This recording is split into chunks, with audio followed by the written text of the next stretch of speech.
창세기 14장 1절입니다.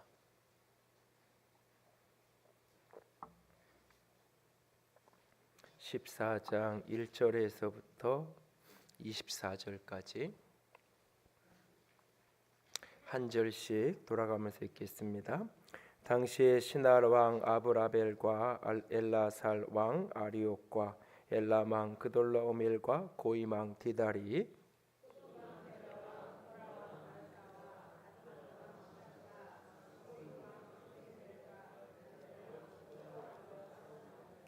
이들이 다 시딤 골짜기 곧 지금의 염해에 모였더라.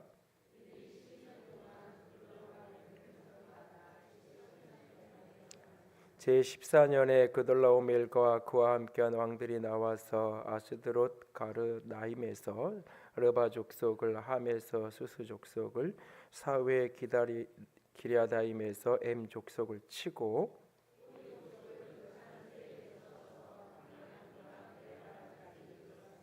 그들이 돌이켜 엠비스밭 곧 가데스에 이르러 아말렉 족속의 온 땅과 하사손 다마리에 사는 아모리 족속을 친지라.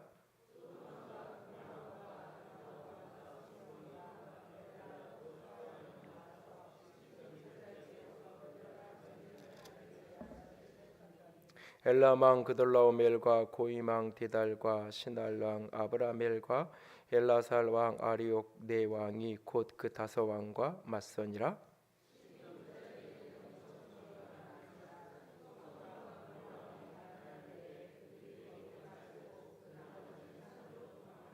네 왕이 소돔과 고모라의 모든 재물과 양식을 빼앗아 가고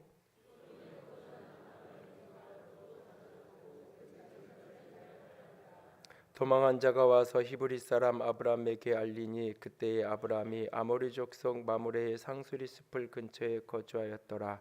마므레는 에스골의 형제요 또 아넬의 형제라. 이들은 아므람과 동맹한 사람이더라.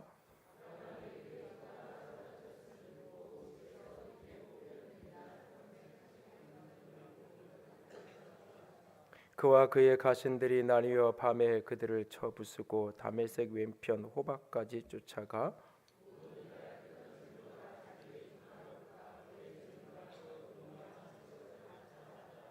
아므람이 그돌라오멜과 그와 함께한 왕을 쳐 부수고 돌아올 때에 소돔 왕이 사회 골짜기 곧 왕의 골짜기로 나와 그를 영접하였고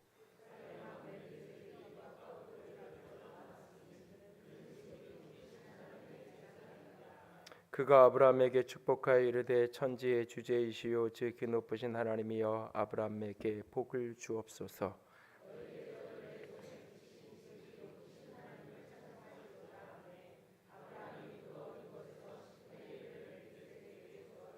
소돔 왕이 아브람에게 이르되 사람은 내게 보내고 물품은 내가 가지라.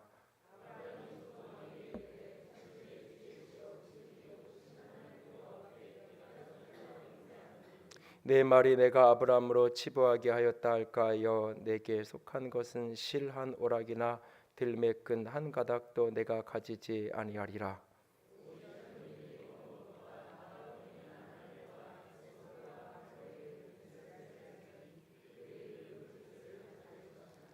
아멘. 기도합니다. 영광의 하나님, 사랑의 하나님, 이 시간 살아계신 주의 음성을 듣기 원합니다. 주께서 우리 가운데 말씀하시고 우리의 마음과 우리의 영을 오직 주의 말씀 앞에 세워 주시옵소서. 살아계신 주님께서 연약한 종을 십자가 뒤로 가려주시고 주님만 온전히 드러나시기를 간절히 원하며 우리 주님 예수님 이름으로 기도드렸습니다. 아멘. 한 사람이 커피 자판기를 탕탕 치고 화를 냅니다. 지나가던 한 사람이 무슨 일이냐고 묻습니다. 글쎄 이놈이 동전을 자꾸 먹기만 해서 관리인에게 전화를 했더니 1시간이 되도록 코빼기도 안 보이고 있다고. 그러자 지나가던 사람이 말합니다. 그래서 관리인이 오겠냐고 전화기 좀 이리 달라고 전화기를 줬더니 관리인에게 곧장 전화를 합니다. 자판기 관리하는 분이시죠? 예, 그러니까 지금 자판기에서 동전이 막 쏟아지고 있습니다. 그랬더니 5분이 안 돼서 관리인이 달려왔다고 합니다. 사람을 움직이게 하는 가장 강력한 에너지 가운데 하나가 돌입니다. 우리가 살면서 겪는 많은 갈등도 결국은 돈 문제인 경우가 허다합니다. 1992년 전혀 이길 수 없을 것 같았던 대통령 선거를 빌 클린턴이 이겼는데 그의 선거 모토가 바보야, 문제는 경제야. 이 모토 하나가 결국은 뒤집을 수 없는 전세를 그 선거 판세를 뒤집었다고 이야기합니다. 그 선거 구호처럼 슬로건처럼 문제는 돈일 때가 참 많습니다. 인생은 결국 돈의 싸움, 돈의 전쟁, 쩐의 전쟁일 때가 참 많이 우리가 살면서 경험하게 되어집니다. 그날 가나안 땅에 전쟁이 벌어졌습니다. 그돌라오메를 비롯한 북쪽의 네 왕이 소돔 왕을 비롯한 남쪽의 다섯 왕과 맞서게 되는 것입니다. 남쪽 왕들이 지난 12년 동안 그돌라오메를 잘 섬겨왔습니다. 그러나 13년째 되던 해에 그들이 배반했던 것이 화근이 되어서 14년에 그돌라오멜이 연합군을 이끌고 물리듯이 남쪽으로 공격해 오는 것입니다. 남쪽의 다섯 왕들이 그 네 왕에 맞서 보겠다라고 전쟁에 나서 보지만 결국 패배하게 되어지고 그들은 산으로 도망가는 신세가 됩니다. 그 와중에 이 소돔성으로 내려가서 살던 아브라함의 조카 롯은 사로잡혀서 전쟁 포로가 되어져 버렸고 그의 모든 재물도 노략당하게 되어집니다. 조카가 사로잡혔다는 소식을 전해들은 아브라함은 자기 집에서 이 훈련되고 길러진 318명의 가신을 거느리고 이웃 동맹들과 함께 가나안 땅 북쪽 끝인 단까지 쫓아갑니다. 야간 기습 공격을 통해 그돌라오멜과 그 네 왕들을 다 물리치게 되어지고 쳐부수고 그 빼앗겼던 모든 재물을 되찾아오고 조카 롯을 찾아오게 됩니다. 그렇게 빼앗겼던 것을 되찾아오는 그날 소돔 왕이 산으로 도망갔던 그가 내려와서 아브라함을 환대하고 마지막에 호의를 베풀고 살렘 왕 멜기세덱이 떡과 포도주로 아브라함을 환대하며 축복합니다. 그때 아브라함은 소돔 왕이 자신에게 베풀었던 물질적인 호의는 단호하게 거절하지만 살렘 왕 멜기세덱에게는 전리품의 10분의 1을 드리는 모습을 보게 되어집니다. 오늘 이 창세기 14장을 자세히 들여다보면 이 가장 중요한 문제들이 모든 사건들이 돈을 중심으로 재물을 중심으로 전개되어지는 것을 보게 됩니다. 전쟁을 하고 무엇인가를 빼앗으려고 하는 것도 다 재물 때문입니다. 또 가서 공격을 하는 것도 재물을 되찾기 위해서였습니다. 결국 본문의 후반부 이야기는 전리품으로 얻은 재물들을 어떻게 나누어 가질 것인가, 그것을 누가 가질 것인가 하는 문제와 얽힌 이야기였습니다. 본문은 4절에 그렇게 잘 섬기던 남쪽의 왕들이 북왕 그돌라오멜을 배반하는 것으로 이야기가 시작이 됩니다. 이 섬겼다라는 말은 그냥 섬겼다라는 이야기가 아닙니다. 조공을 바치던 것을 어느 날부터인가 조공을 바치지 않게 된 것입니다. 경제적으로 들어오던 것이 안 들어오니까 화가 나서 북쪽의 왕들이 공격을 시작하는 겁니다. 그래서 오면 11절 12절에 오면 전쟁을 해서 남쪽 지역을 다 정복한 다음에 거기에 있는 재물을 다 빼앗아가고 다 노략해가는 것을 보게 됩니다. 아브라함이 가서 되찾아올 때도 보면 16절에 그 빼앗겼던 재물을 되찾아왔다라고 이야기합니다. 20절은 그가 얻었던 것의 10분의 1을 멜기세덱에게 주었다라고 말하고 있고, 이 소돔 왕은 그 사람들은 내게로 돌리고 물품은 내가 가져라고 이야기했을 때 아브라함은 내가 당신 때문에 내가 치부했다, 부자가 되었다라는 이야기를 나는 듣고 싶지 않다. 내가 당신의 소유는 시로라기 하나도 내가 가지지 않겠다고 거절합니다. 그러나 다만 전쟁에 나와 함께했던 동맹으로 함께 동참했던 사람들의 정당한 분깃은 그들이 취할 수 있도록 해달라고 이야기합니다. 본문의 이야기는 결국 돈 문제를 중심으로 모든 사건과 사고들이 진행되는 것을 보게 됩니다. 그때나 지금이나 돈이 문제입니다. 이런 세상 속에 그리스도인은 어떻게 살아야 할까요? 다음 주간은 설입니다. 집안 식구들이 같이 모였을 때도 너무너무나 즐거운 모습으로 환하게 모였는데 중간에 돈 문제가 끼어서 돈 문제가 얽혀지고 문제가 터지면 결국은 얼굴을 찡그리고 다투면서 헤어지는 경우를 종종 보게 되어집니다. 가정도 교회도 때로는 우리 사회 한 나라도 결국은 돈이 문제가 되어서 어디엔가 다툼이 있는 곳을 자세히 들어가서 들여다보면 그 속에는 늘 돈이 자리 잡고 있는 것을 보게 됩니다. 돈 때문에 벌어지는 수많은 싸움들 속에 그리스도인은 어떻게 살아야 할까요? 온갖 돈의 전쟁, 쩐의 전쟁으로 가득한 이 전쟁터와 같은 세상 속에서 그리스도인으로 산다는 것은 어떤 의미일까요? 성경에서 그리스도인의 이 재정에 대한 원칙, 재물에 대한 태도를 어쩌면 성경 전체 중에 가장 최종적이고 가장 선명하게 가르쳐주는 본문이 있는데 디모데전서의 본문 하나를 먼저 찾아서 함께 읽기 원합니다.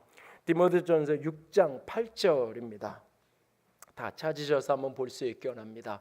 디모데전서 6장 8절에서부터 11절입니다. 디모데전서 6장 8절입니다. 342면입니다.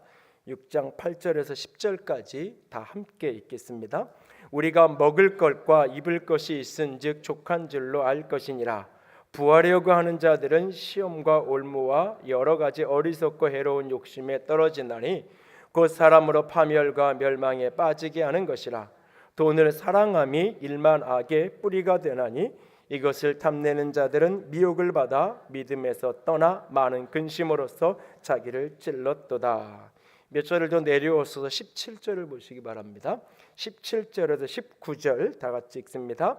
내가 이 세대에서 부한 자들에게 명하여 마음을 높이지 말고 정함이 없는 재물에 소망을 두지 말고 오직 우리에게 모든 것을 후히 주사 누리게 하시는 하나님께 두며 선을 행하고 선한 사업을 많이 하고 나누어 주기를 좋아하며 너그러운 자가 되게 하라. 이것이 장래에 자기를 위하여 좋은 터를 쌓아 참된 생명을 취하는 것이니라. 다른 기회에 이 본문에 대한 의미들은 조금 더 깊이 살펴보기로 하겠습니다.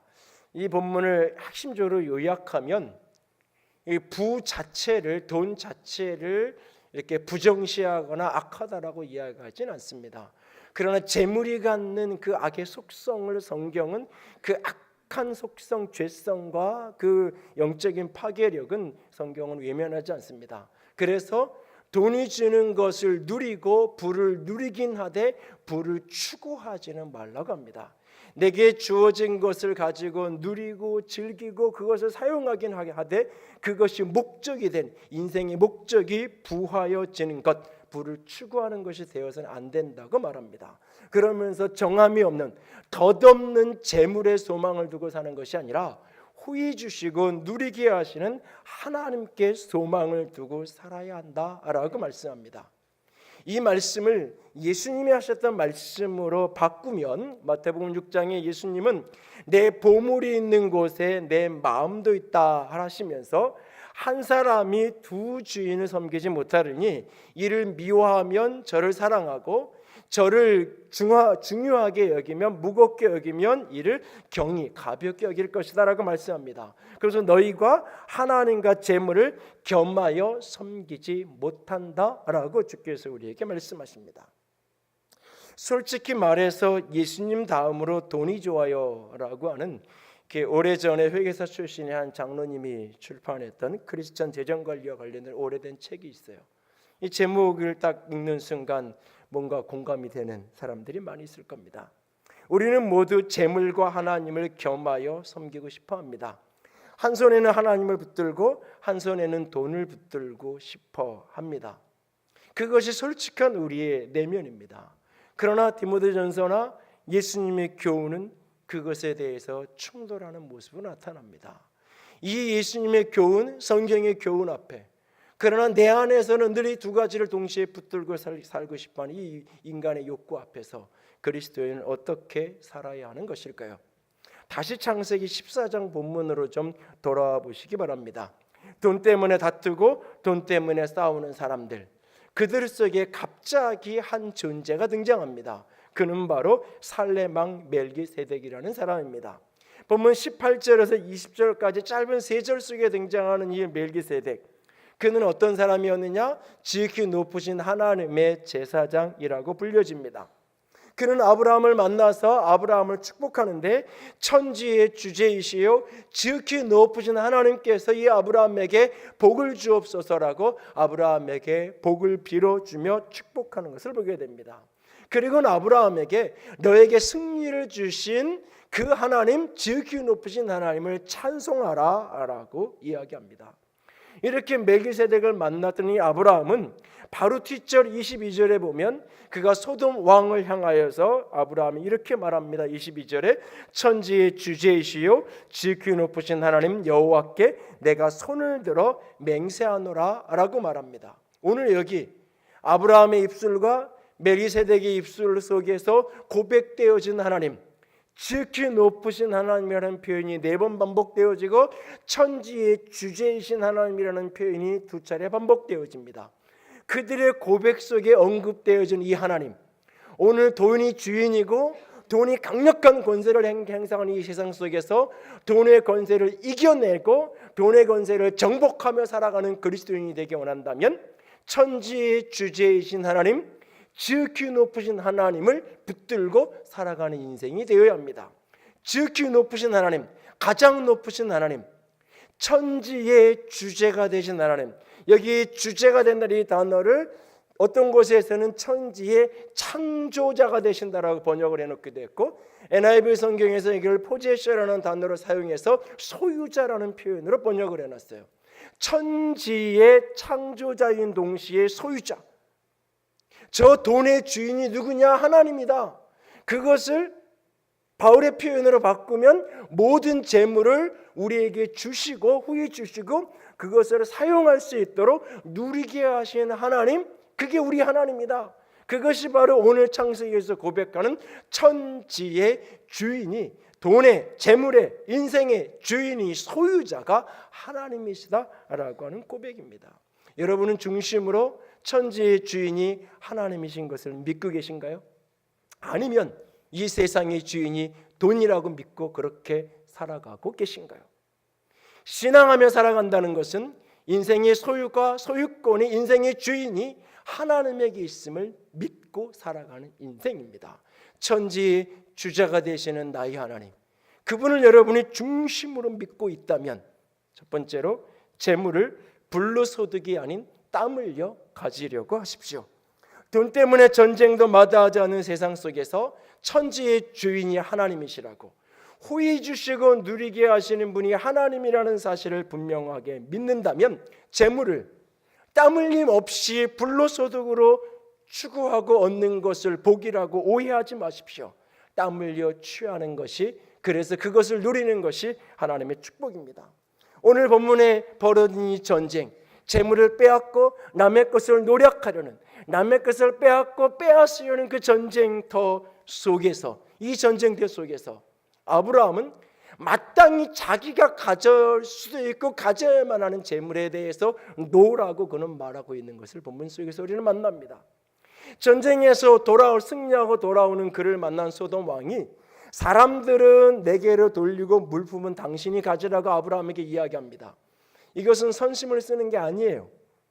고대 사회에서 전쟁에 나가서 승리한 승리자는 그 전쟁에서 포로로 끌려온 모든 사람들이 내 종이 되고 노예가 되는 것이고, 전쟁에서 얻은 물품들은 나의 승리의 전리품이에요. 그러므로 사실 당시의 일반적인 분위기로 이야기하면 이 사람도 아브라함의 종이 되고 그 물품도 다 아브라함의 것이 되는 건 당연해요. 그러나 이 소돔 왕은 그를 향하여서 마치 선심을 쓰듯이 사람들만 내게 돌리고 물품들은 당신이 가져가라고 이야기합니다.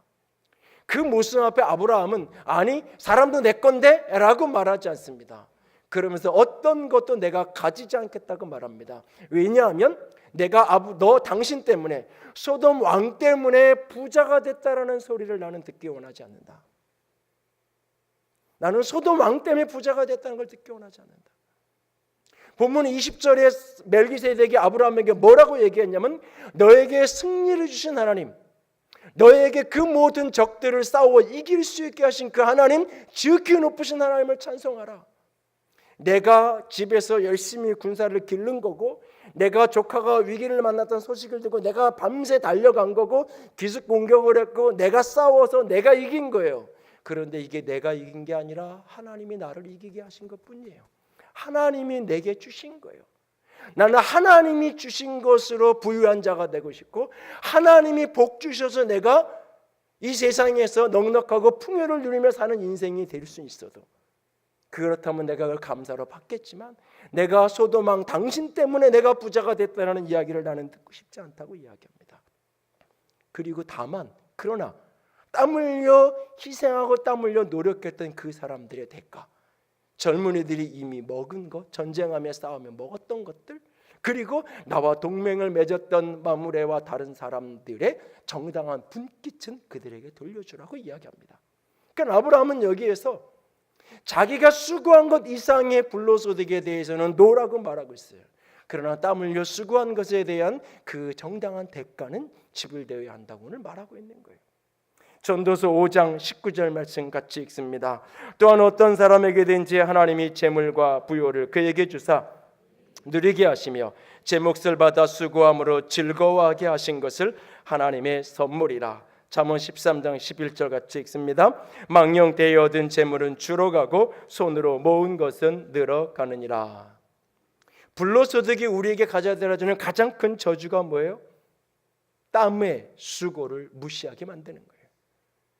저 저녁에 밤늦게 말씀 준비를 다 하고 집에 들어갔더니 막내가 그 스카이캐슬 유명한 그렇게 보고 있는데, 거기 한 장면에 이런 대사가 나오더라고요. 그 딸아이가 공부를 안 하니까, 왜 공부 안 하니까 엄마한테 하는 얘기가, 뭐 어차피 시험지 빼돌려서 1등 할 건데, 시험지 빼돌려서 내가 공부할 건데 내가 공부를 뭐하러 하냐고 이야기하더라고요. 불로소득에 가져다 주는 가장 큰 저주가 바로 이거죠. 구약성경 선지서를 여러분이 유심히 읽으면, 선지서에서 이스라엘 백성들의 죄악을 아주 강하게 선지자들이 분노를 토해내면서 책망하는데, 그 죄를 정리해 보면 크게 두 가지로 요약이 돼요. 하나님을 향한 우상 숭배, 사회적 관계 속에서의 이자놀이. 이것을 가장 큰 죄, 거의 우상 숭배와 이자놀이를 동등한 죄의 레벨로 놓고 하나님이 심판하세요.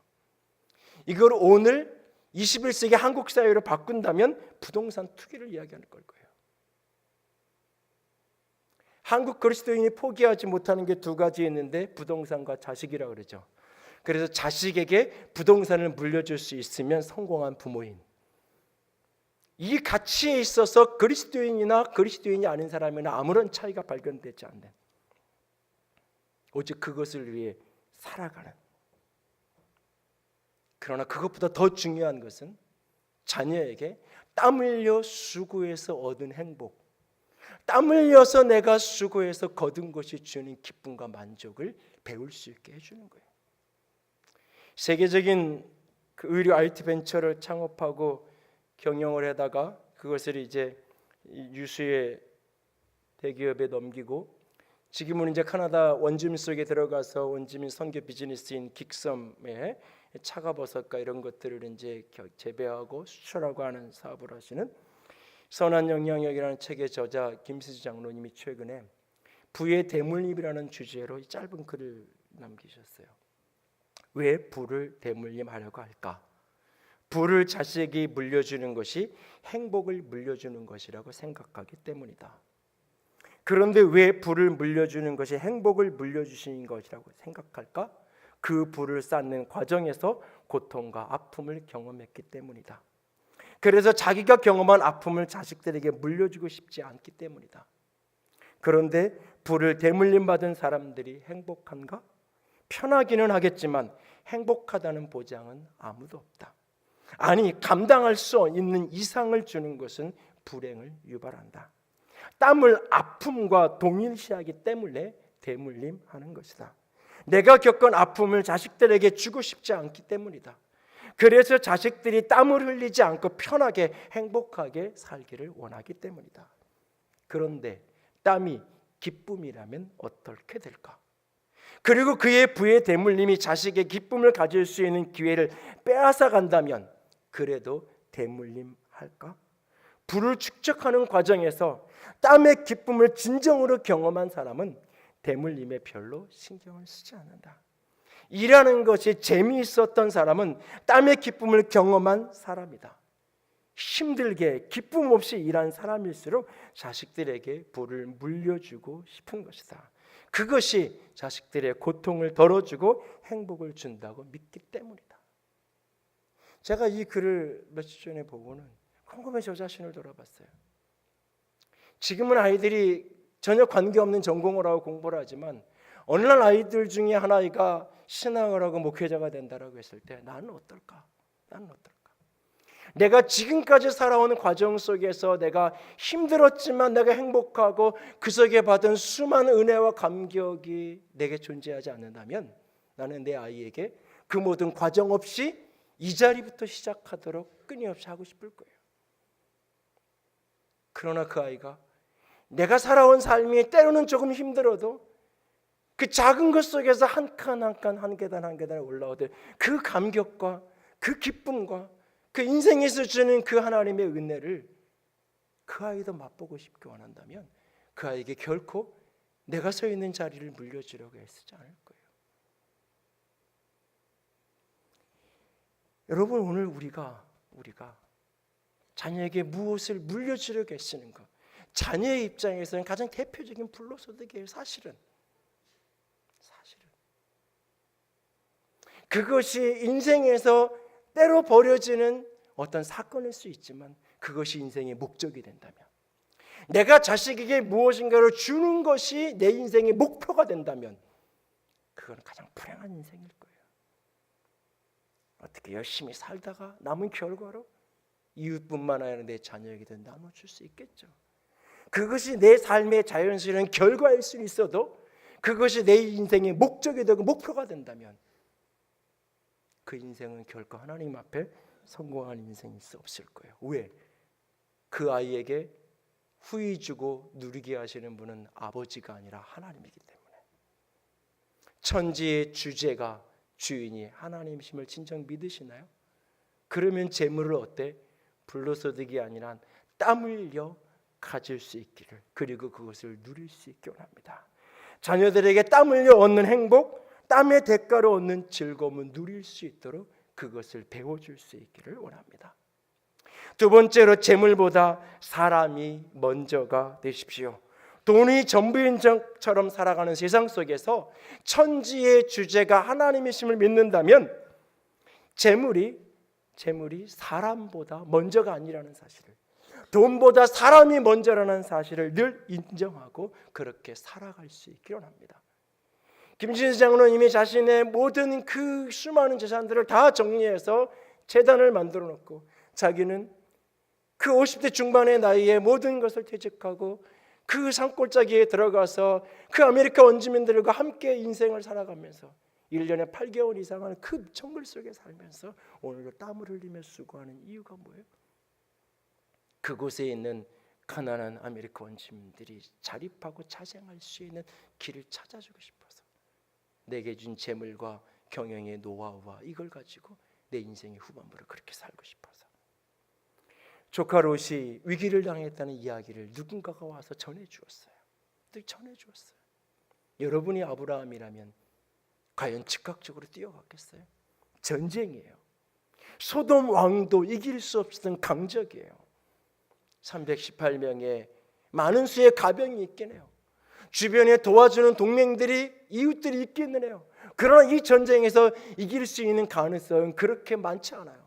그럼에도 불구하고 그는 밤새워 길을 내달려서 자기 조카를 살려내기 위해서 인생의 모든 걸 걸어요. 그에게는 돈보다 조카가 더 중요했기 때문이에요.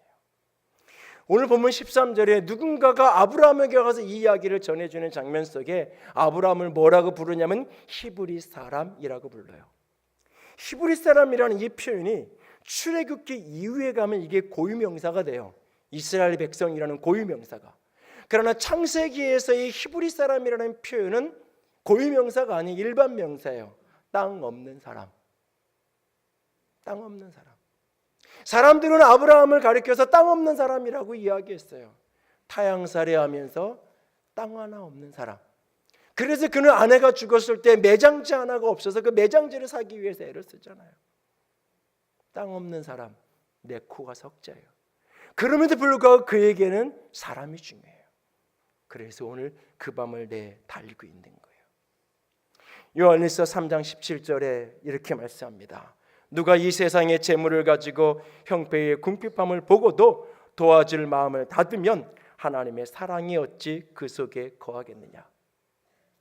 천국의 열쇠의 저자인 A.J. 그로틴의 자전적 소설 성체라는 책이 있습니다. 종교란 어떤 의미일까? 삶이란 어떤 의미일까? 근원적 질문을 던지게 하는 자전적 소설입니다. 일반 독자일 뿐만 아니라 의료계에도 큰 반향을 일으켰던 책이기도 합니다. 주인공 앤드류 맨슨, 그는 스코틀랜드 출신의 아주 섬세한 성격을 가진 의대 졸업생입니다. 갓 졸업한 젊은 의사인 그는 신참 의사의 인도적인 포부를 갖고 람웨일즈의 한 진료소에 부임을 합니다. 그러나 그 앞에 놓여있는 현실은 바벨론의 성체와 같은 거대한 현실의 장벽입니다. 현실과 이상의 부딪힐 속에 방황하던 그는 여교사인 크리스틴과 사랑을 나누며 현실을 헤쳐나갈 힘을 얻게 됩니다. 그러나 맨슨은 점차 현실 속에서 자신이 그토록 겸렬했던 탐욕과 권력의 메커니즘 속에 빠져들어가며 점점 속물화되어져 갑니다. 그렇게 변해가는 남편을 보며 아내 크리스틴은 안타까움에 이렇게 말합니다. 여보, 왜 돈 하시나요? 그토록 가난했을 때도 우리는 행복했어요. 당신이 늘 비난하던 돈의 재물이 되기 싫어요. 잊지 않으셨죠? 눈에 보이지 않은 성체를 점령하면서 살아야 한다고. 당신은 전에 그런 기백을 가진 그런 사람이었어요. 여보, 나는 다만 성공하고 싶을 뿐이야.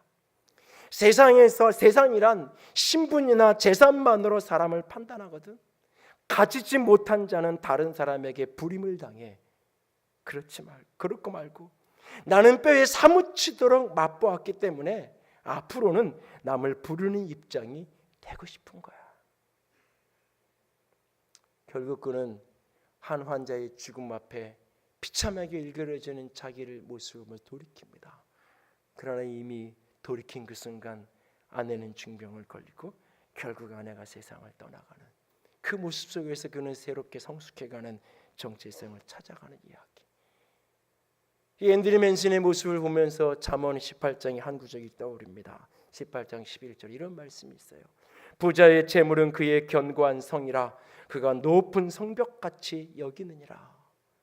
그런데 바로 잠언 18장 10절을 보면 여호와의 이름은 견고한 망대라 의인은 그리로 달려가 안전함을 얻느니라.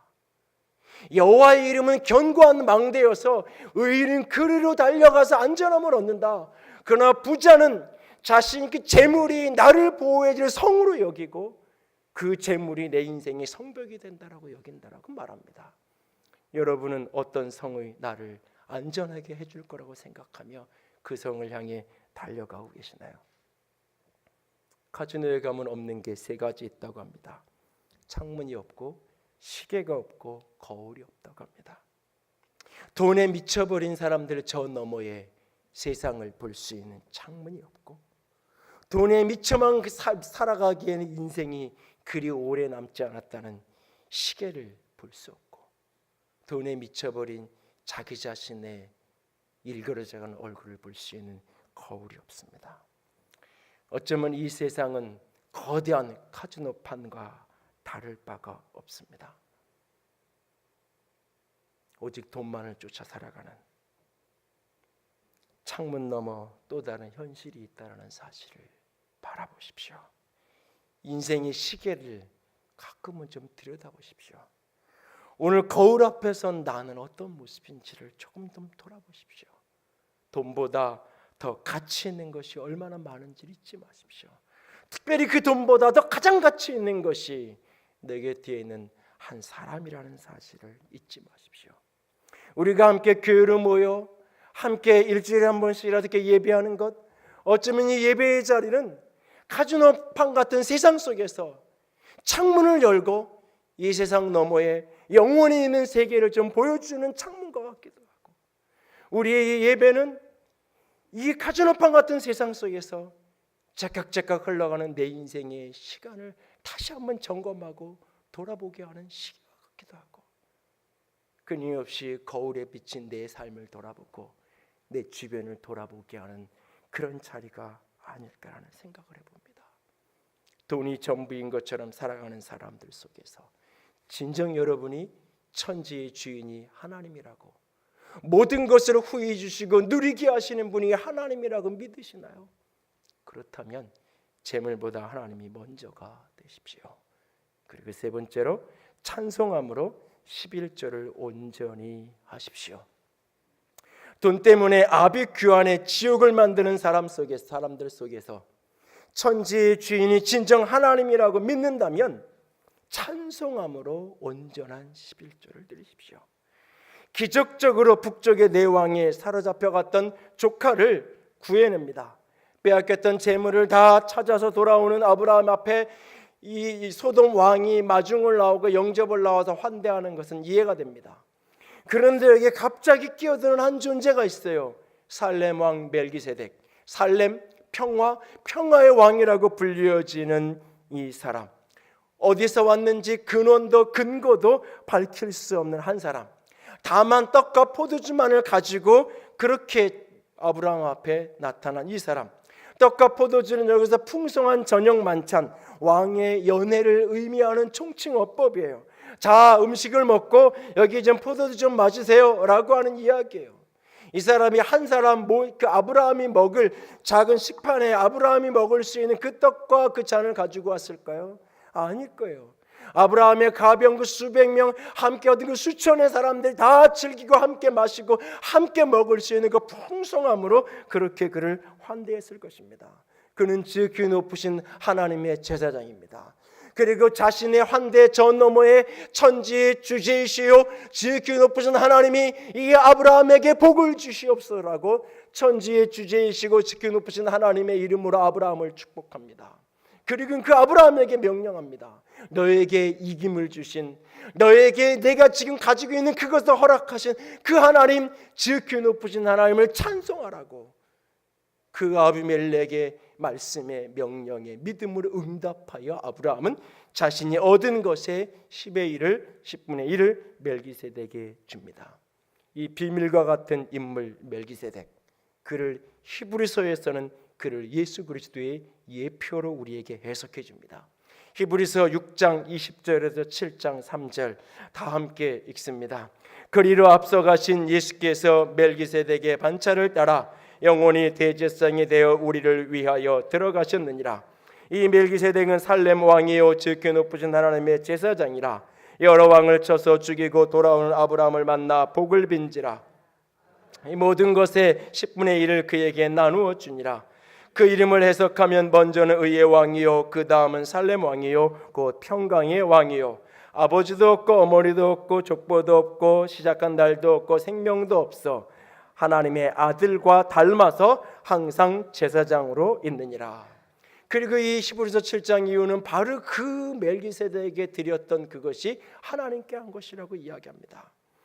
아브라함이 멜기세덱에게 드렸던 그 10의 1, 11조는 예수님께 하나님께 드린 것입니다. 진정 재물의 주인이 하나님임을 인정하는 그 고백이, 그 믿음이 그로 하여금 찬송함으로, 그리고 그 하나님이 오늘도 내 인생에 후회 주고 누리게 하셨다는 그 믿음이 그렇게 10의 1을 내어드리게 했던 것입니다. 여러분, 11조는 카지노판에서 베팅하듯이 판돈을 더 키워서 뭔가 큰 것을 내가 얻어가기 위해서 욕심껏 드리는 것이 11조가 아닙니다. 11조는 하나님과 거래하듯이 기브 앤드 테이크를 기대하며 계산하며 하는 것이 11조가 아닙니다. 11조는 선심 뜻은 내게 좀 여유가 있고 남는 것이 있으니까 내가 여기서 누구를 도와줄까, 어디에 투자하면 좋을까라는 것을 골라서 내 마음에 드는 어떤 단체, 내 마음은 어떤 사람에게 내가 나누어 주는 것, 그것이 11조가 아닙니다. 11조는 재물이 우상인 것을 깨트리는, 하나님만이 진정 내 삶의 주인이심을 고백하는 신앙 고백입니다. 천지의 주인이 하나님이시라는 사실을, 오늘 내가 가진 이건 내가 새벽같이 일어나서 땀 흘려 얻었고 내가 수고하여 얻은 이것이 내가 얻은 것이 아니라 하나님이 내게 주신 것이라는 믿음의 고백, 그것이 11조입니다. 하나님이 오늘 은혜로 주신 것, 그것이 너무너무나 감사해서 나로 하여금 오늘 일할 수 있고 땀을 흘릴 수 있고 수고할 수 있고 거둘 수 있었던 그것이 하나님의 은혜임을 주님을 향하여 찬양하며 나아가는 온전한 전인격의 예배, 그것이 바로 11조입니다. 하나님께 내 삶의 주인임을 고백하며 세상을 향하여서 돈이 내 인생의 주인이 아니라고 선포하는 믿음의 선포요, 자기 부인이요, 공동체를 향한 사랑의 헌신입니다. 우리들 교회 김양재 목사님은 이렇게 말합니다. 왜 11조를 해야 합니까? 돈이 우상이 되면 11조를 할 수 없습니다. 그렇더라도 11조를 드리십시오. 믿음으로 드릴 수 없다면 죽음으로 드리십시오. 내가 11조까지 드렸는데 바람 피우면 되겠어? 11조 드리면서 세배 생활비도 빠듯한데 백화점 가서 펑펑 쓰면 되겠어? 하며 본전 생각이 나서라도 경건한 삶을 살게 되기 때문입니다. 라고 그는 말합니다. 김양재 목사님의 설교에 인용된 우리들 교회 어느 집사님의 나눔입니다.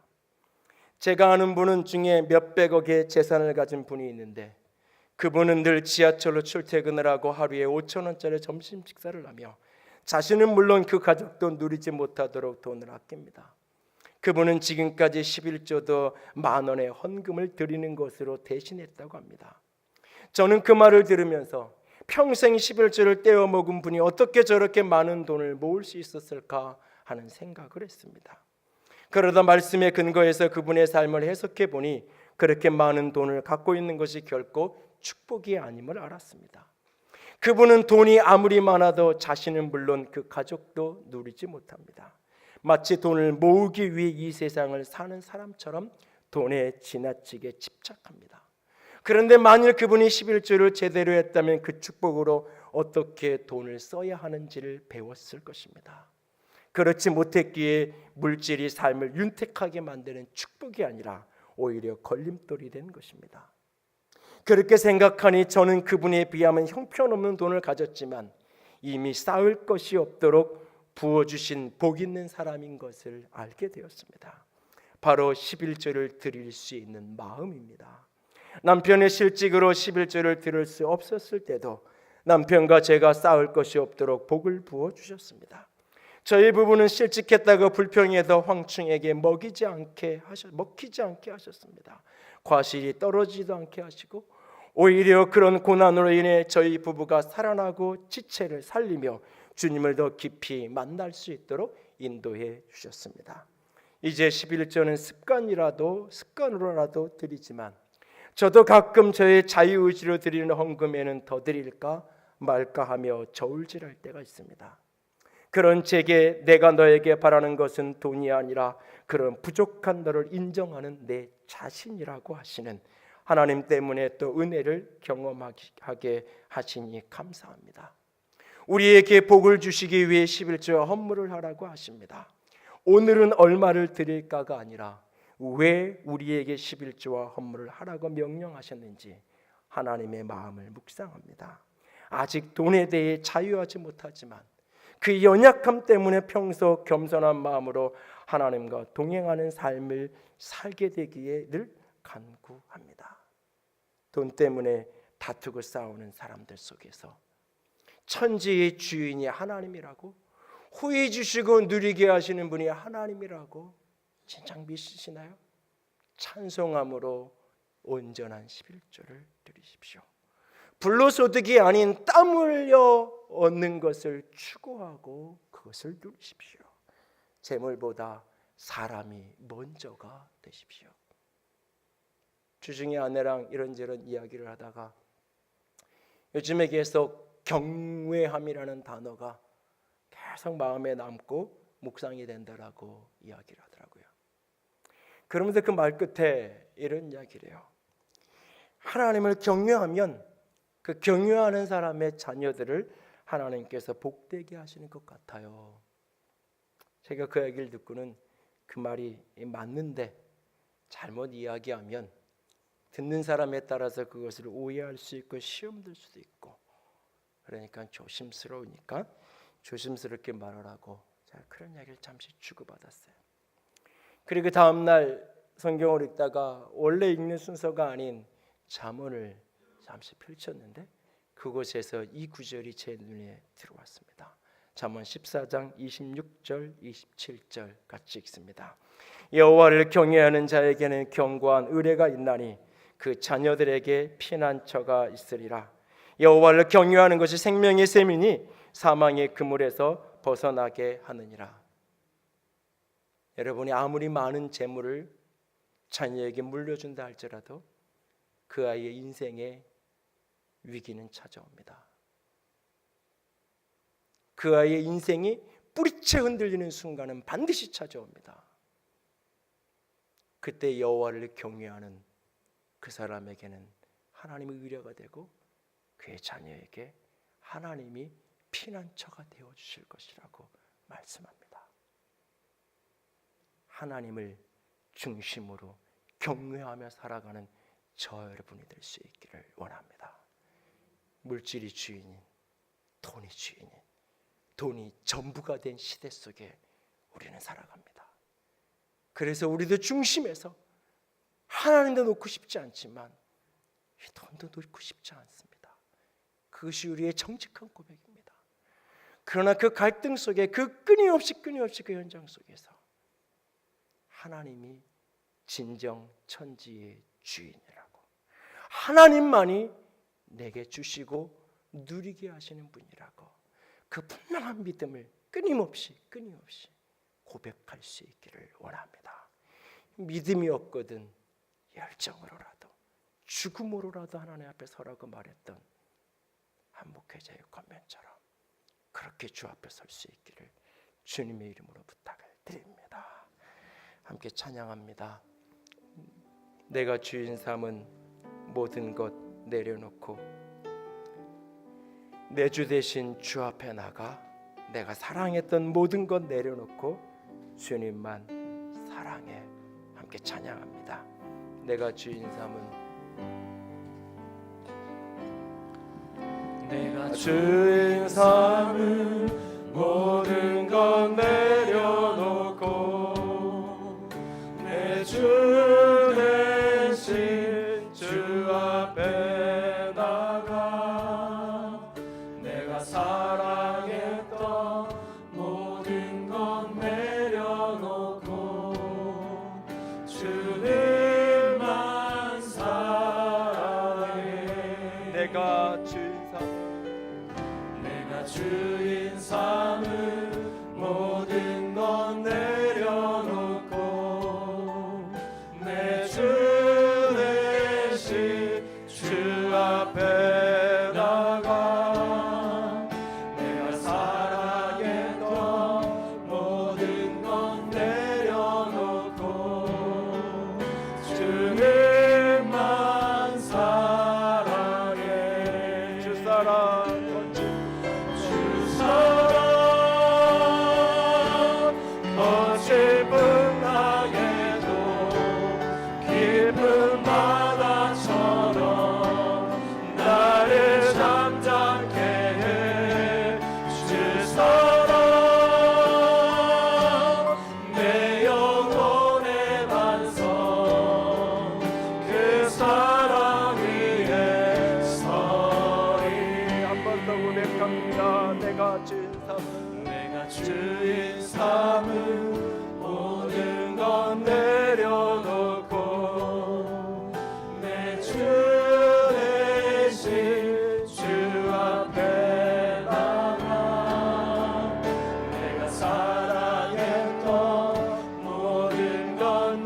인생의 비바람 속에, 인생의 풍랑 속에, 특별히 물질의 비바람과 물질의 풍랑 속에 나를 지켜줄 수 있는 것은 더 많은 재물, 저 빌딩과 저 땅이 아니라 내 통장의 창고가 아니라 천지의 주제가 되시며 모든 것을 후히 주사 누리게 하시는 나의 하나님입니다.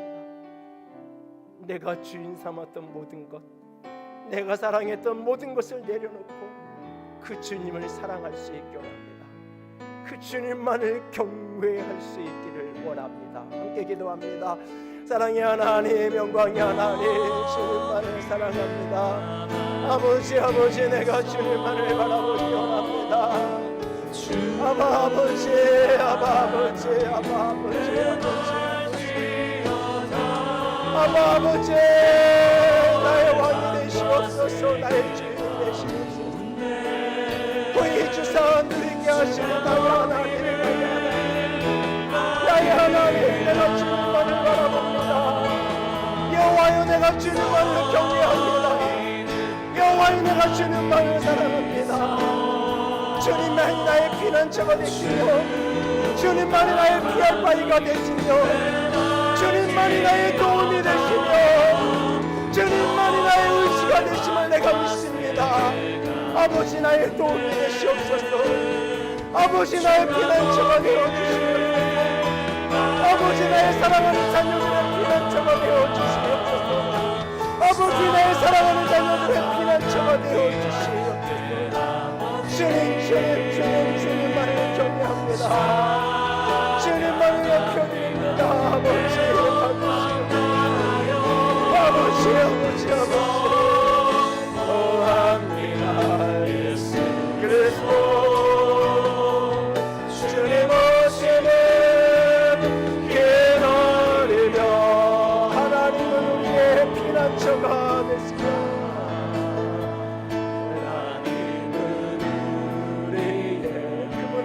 피난처가 되십니다.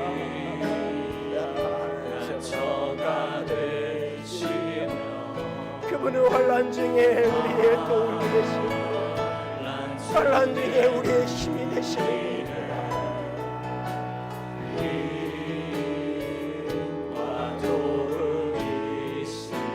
하나님은 우리의 피난처다.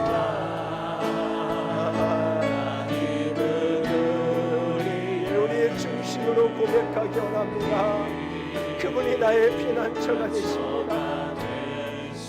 그분이 나를 위한 보호자가 되십니다. 그분만이 환난 중에 나의 힘이 되시고 그분만이 환난 중에 나의 진정한 도움이 되십니다. 너희는 가만히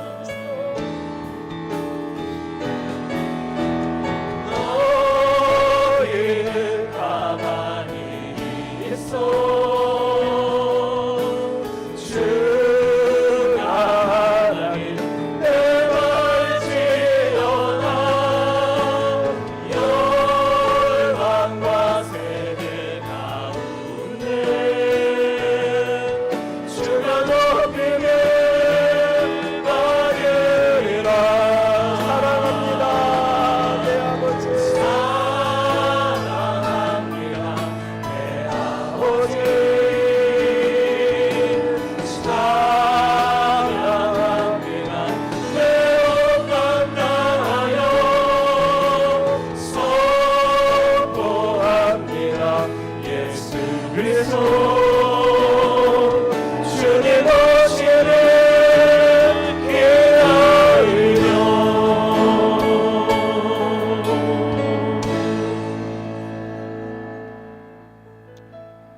주님, 여호와를 경외하는 자는 견고한 의뢰가 있나니 그 자녀들에게 피난처가 있으리라.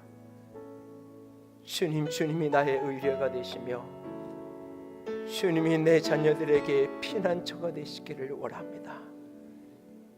전쟁의 소용돌이로 가득한 세상 속에서 그 높디 높은 소돔성이 나를 지킬 수 없었지만 천지의 주제이신 하나님이 나를 지키셨음을 믿습니다. 그 하나님만을 붙들고 후회해 주시고 누리게 하시는 하나님만을 사랑하는 아름다운 사람들 되게 하여 주시옵소서. 주의 이름으로 축복합니다. 주님 의지합니다. 우리 주님 예수님 이름으로 기도드렸습니다. 아멘. 이제는 우리 주 예수 그리스도의 은혜와 하나님 아버지의 놀라우신 사랑하심과 성령 하나님의 교통하시며 기름 부으시는 그 은혜가 오늘 하나님만이 하나님 되심을 믿고 믿음의 여정을 떼어가기로 작정하는 물질의 영역에서부터 하나님만을 경외하는 자가 되기로 작정하는 모든 이들 위해 이제로부터 영원토록 함께 있을지어다.